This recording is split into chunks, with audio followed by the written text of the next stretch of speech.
Hello friends, welcome to Insights ICANN Initiative. In today's video, we are going to discuss about weekly current affairs, week number 25. In case if you couldn't find previous week's current affairs, please find those previous weekly current affairs videos in a playlist named as weekly current affairs issues. Okay, in that you can find all the previous 24 videos. Now, in today's video, we are going to cover these 7 topics. It starts with classical language status and ends with the cervical cancer. Before each and every topic, I will give brief overview about the topic and we will go through the notes. This is the format we will follow. And this video transcript, the PDF file will be available in the description with the name of PDF file. You can download and you can read this information. Now first we start with the classical language status. Okay, the classical language status. Now the West Bengal government is demanding that the Bengali language also should be recognized as classical language. Regarding this, you have to know first how many classical languages are already identified by the government of India. There are 6 classical languages identified by the government of India. They are Telugu, Tamil, Malayalam, Kannada, and the other 2 languages are Odia, and the other one is the Sanskrit. These are the 6 languages identified so far.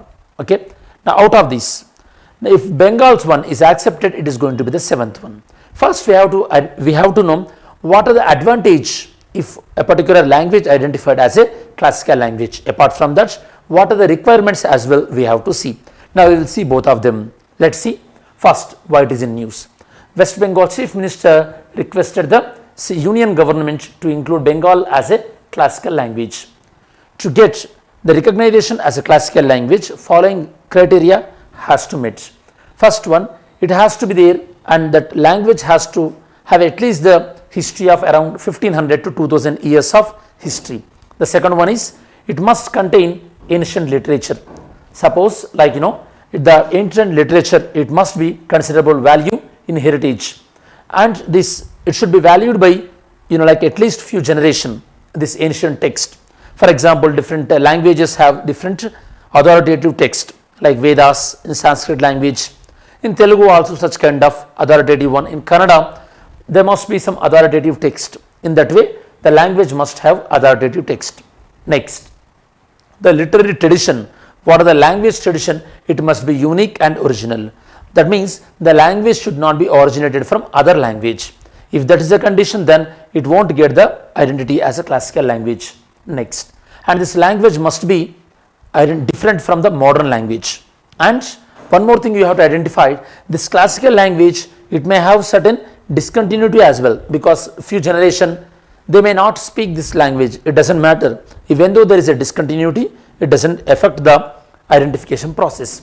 At the moment there are 6 classical languages. The first one identified was 2004 and the recent one was the Odia in 2014.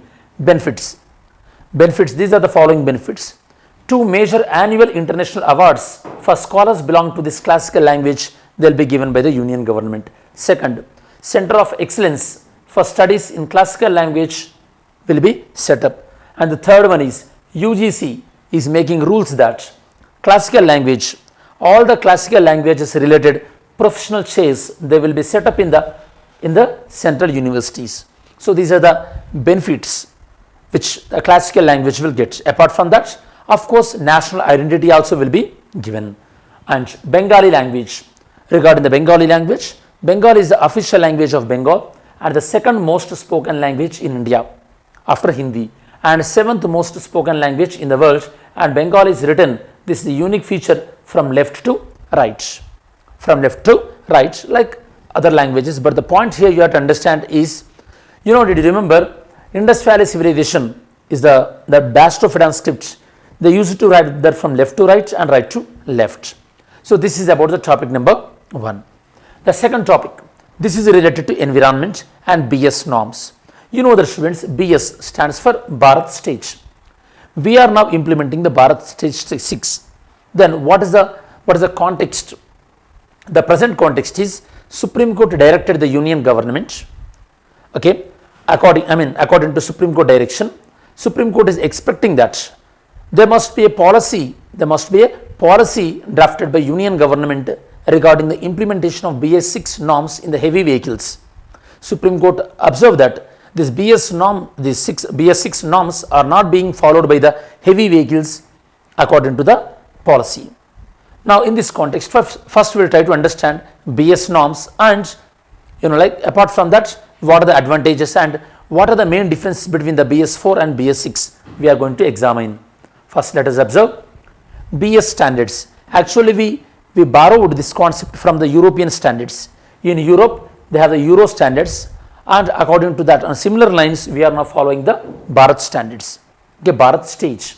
This Bharat stage standards, the first one introduced in 2000, second one introduced in 2001, third one 2005, fourth one 2010, fifth one we skipped it, and the Bharat stage sixth one we started implementing in 2010 across the nation. Previous Bharat stages, okay, some are introduced across the nation. Actually, initially all the Bharat stages, they started as a pilot basis, then they expanded across the nation. Actually, that will be the very efficient method of implementing any policy across the nation. Now, Supreme Court is directed the Union government to frame a national policy to phase out all the heavy duty diesel vehicles which are using the BS4 norms, and Supreme Court directed the Union government to replace those vehicles with the BS6 vehicles. Actually, whether it is a BS4 or BS6, it's all about the emission norms. Obviously, these vehicles, when they are emitting carbon emissions, they are causing a lot of greenhouse gases, okay, greenhouse effects, and it may also leading the global warming. The main objective behind this BS1 to BS6 is, as you are moving up to the BS1 to BS6, the amount of carbon emissions will decrease. Not only the carbon emissions, even the sulfur emissions and particulate matter also will be decreased. Regarding the BS6 norms, it will regulate output of the air pollutants such as particulate matter, sulfur oxide, nitrous oxide, carbon monoxide, hydrocarbons and methane. This will be regulated through BS norms. Timeline. These BS norms, they were set up by Central Pollution Control Board under the Ministry of Environment, Forest and Climate Change. India adopted this model on the lines of Europe. The first Bharat standard, it was started in 2000. Then the rest of the Bharat standards, Bharat stage, they were adapted in the subsequent years. The recent one was the BS6. BS6 was adopted in 2020. Okay, started from April 1st, 2020. But during the COVID time, certain extension also given regarding the implementation of Bharat stage. It is applicable to all the vehicles except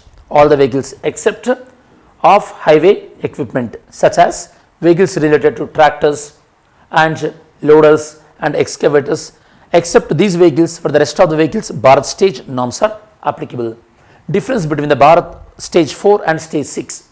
The amount of particulate matter in Bharat 4, it was 50 ppm, Bharat 6 10 ppm, and compared to Bharat 4, Bharat 6, that vehicles emit less harmful pollutants.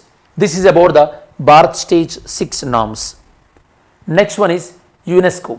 UNESCO stands for United Nations Educational, Scientific and Cultural Organization. Of course, now why we are discussing? We are discussing that India is going to chair the UNESCO World Heritage Committee. First, you have to understand what the UNESCO does.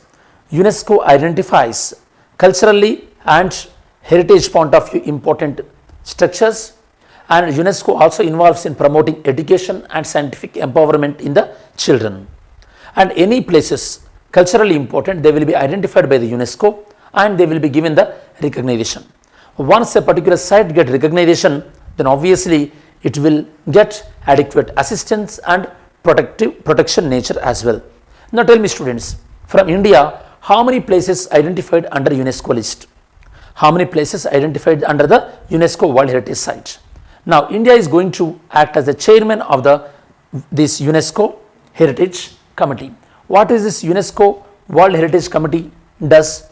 This UNESCO World Heritage Committee, it identifies UNESCO World Heritage Sites, and if any necessary protections are required, it will give those orders, and it also, if any country is not providing adequate protection to the UNESCO World Heritage Sites, those sites will be removed from UNESCO World Heritage Site. Like During the Pakistan floods, UNESCO given warning that Pakistan given is not taking adequate protection measures for Mohenjo-daro and it has to take, otherwise that place will be removed from the UNESCO World Heritage Site. So these are the activities will be done by the UNESCO World Heritage Committee.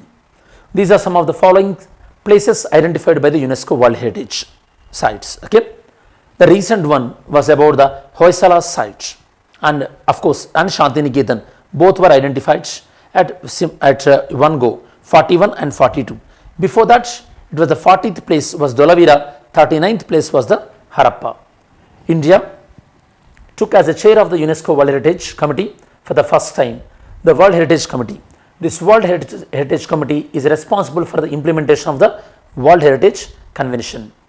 It defines the World Heritage, defines and use the World Heritage Fund and allocates financial assistance to the different countries based on their request.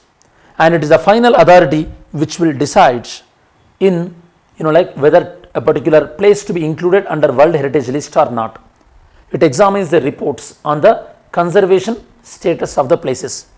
It also asks the member countries to take enough action to conserve the World Heritage Sites. Next, the structure. The World Heritage Committee, it consists of 21 members and they are going to be elected by the UN General Assembly. Okay, of course, the UN General Assembly and UNESCO General Assembly more or less contain equal members, some except some variations. And the member country, once a country become a member in the UN World Heritage Committee, that membership will be continued for 6 years. But generally, most of the countries, they'll continue their membership for 4 years and they resign voluntarily to give chance to other countries. And the World Heritage Sites from India. This recognizing World Heritage Sites, this tradition started in 1972 to improve the awareness regarding the protection of cultural and natural heritage sites. From India, so far 42 UNESCO World Heritage Sites identified. Out of these, 34 are the cultural ones, 7 are natural ones and 1 is the mixed site. Tell me students, what is that mixed site? What is that mixed sites? The latest updated one is about India's 41 site. 41 is about the Shantiniketan and 42nd was the Karnataka's Hoysala temples. So this is about the UNESCO World Heritage Committee. And regarding this, we will try to understand further regarding the UNESCO. UNESCO stands for United Nations Education, Scientific and Cultural Organization, established in 1945. It is not the UNESCO principal organ, it is a UNESCO specialized agency. Main objective is promoting peace and security through what? Through education, science and culture.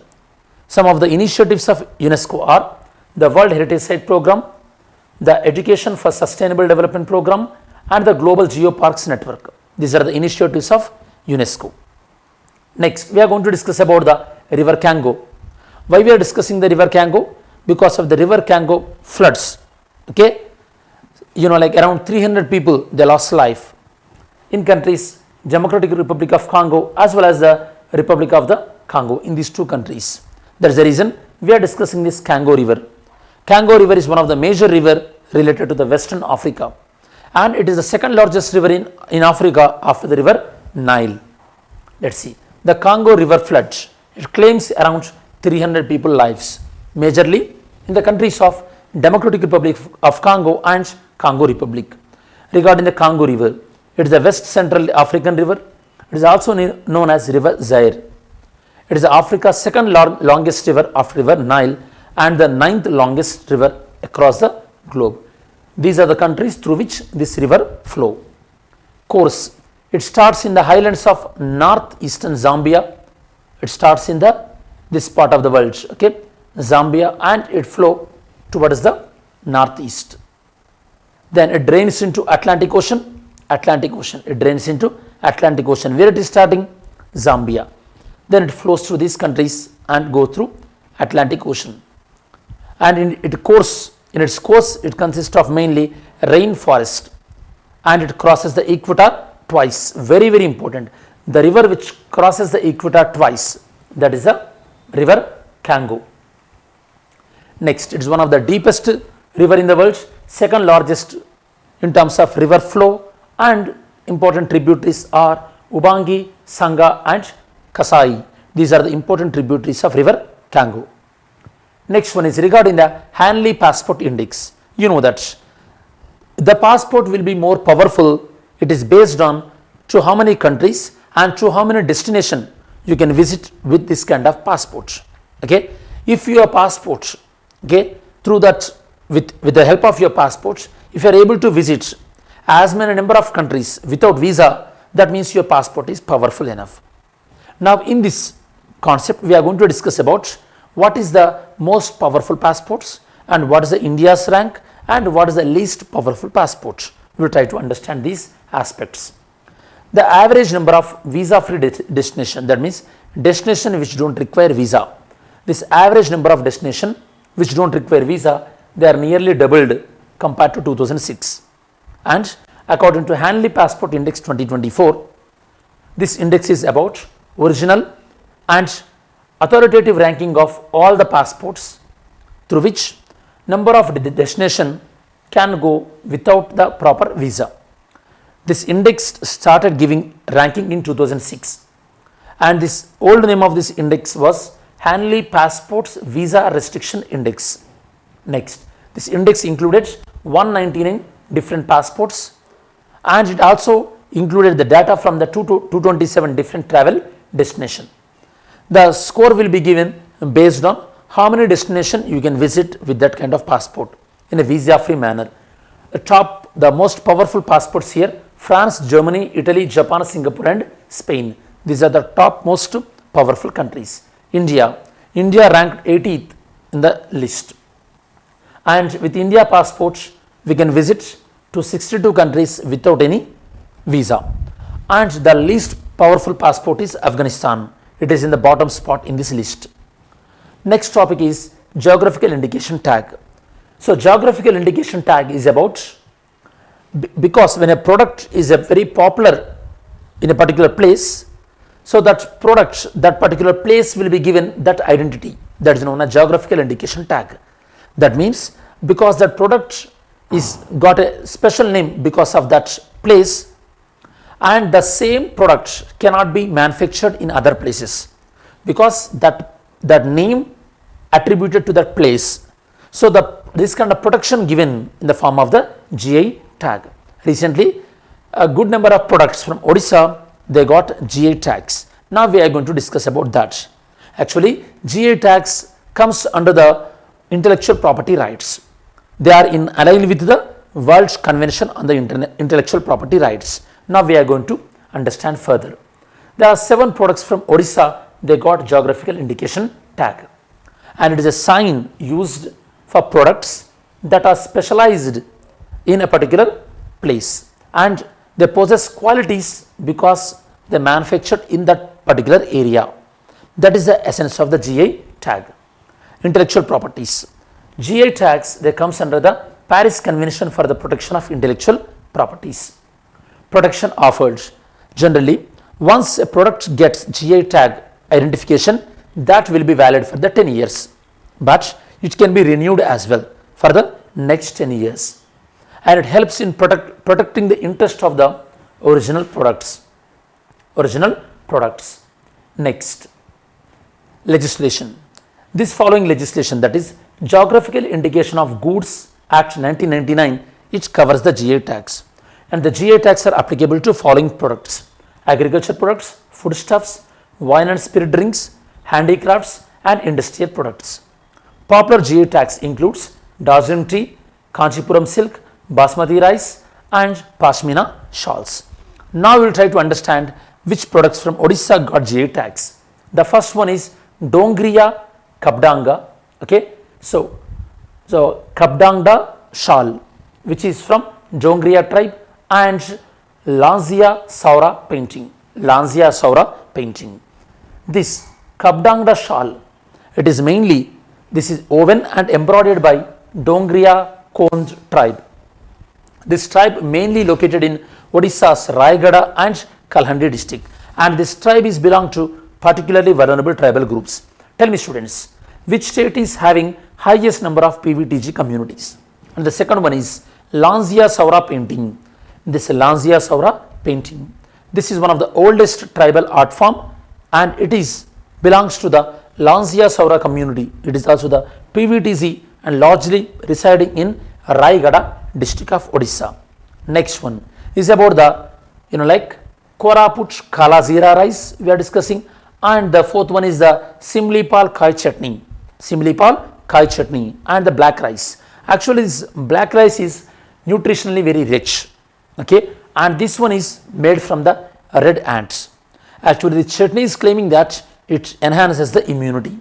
Now if anyone watching from Odisha, you might have well aware about these products. Koraput Kala Zira rice. It is a black colored rice variety popularly known as Prince of Rice. This rice is claiming that it can improve the hemoglobin level because of its rich amount of the iron. Next, Simlipal Kai chutney, origin Mayurbhanj district. It made from red weaver ants which found in Simlipal forest. You know that students, Simlipal is one of the biosphere reserve, and the feature, this chutney includes rich in nutrients and believed to boost immunity as well. Next, Nayagar Kantemundi brinjal, and one jaggery variety Odisha Kazuri Gunda jaggery. The jaggery extracts from the palm tree.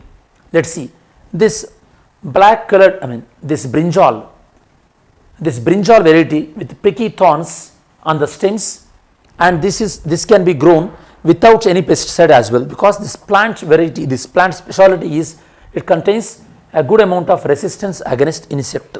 That means there is a high probability that this variety can be grown in very organic manner. And Odisha Kanjuri Guda, okay, it is the jaggery which is a natural sweetness. It can be extracted from the date palm trees. Next one is about the sweet variety Denkanal Magzi, okay. Denkanal Magzi, it is a variety of cheese which made from buffalo milk. It is having nutritional value as well. So all these 7 products from Odisha given a status of GI tag. And the last topic of this video is about the cervical cancer. So Union government is going to launch the immunization program against the cervical cancer. In this context, we try to understand the cervical cancer and how it can be caused. Which virus is responsible for this cervical cancer? Cervical cancer. Immunization campaign launched by Union government against human papilloma virus. Actually, this virus causes cervical cancer. Cervical cancer related to the cells of cervix, and cervix is the lower end of the uterus.